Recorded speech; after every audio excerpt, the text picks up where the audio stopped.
sometimes a brand can become so successful that it becomes synonymous with the product itself. For example, what do you call this?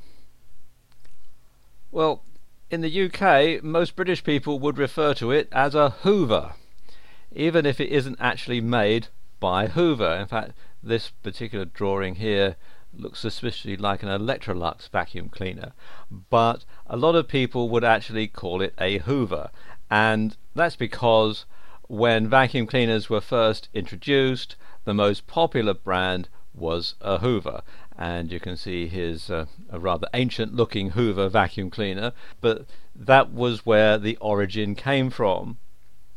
And you can see here that it now has its own entry in dictionary.com. It's used as both a noun and a verb. People will say, I'm going to hoover the carpet, even if they're not actually using a Hoover branded vacuum cleaner. Let me give you another example. What would you call this piece of office equipment? Well, if you're watching this in North America, chances are you'll refer to it as a Xerox machine, even if it isn't really made by Xerox. And this one, I believe, is actually a Canon photocopier.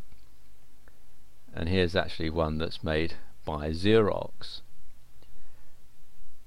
And once again, it also has now its own entry into the dictionary, Xerox.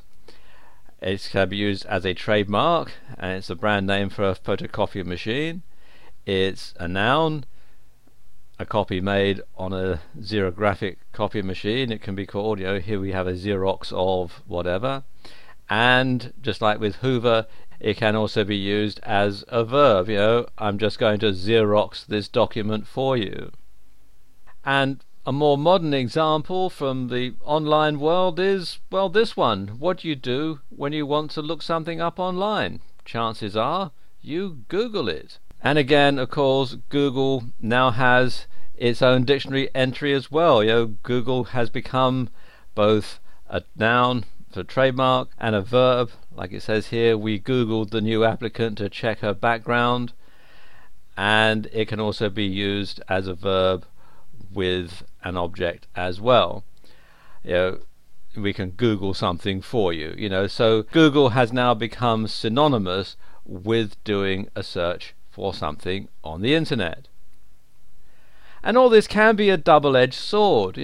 On the plus side, your brand has become so embedded in public consciousness that it's what people think of when they look for your product type. You have now got to the forefront of their memory, so when somebody wants to look up something on the internet, for example, the first thing they're going to do is to go to Google and look it up. On the downside, well, this can place your brand and your trademark, if you have one, in danger of being declared a generic word by the courts. And I know that Xerox are particularly concerned about this happening, to the point where they've actually taken out a big advertising campaign to try and stop people using the word Xerox as a verb. Okay, in the next video, I'm going to talk you through some of the most successful logos ever invented.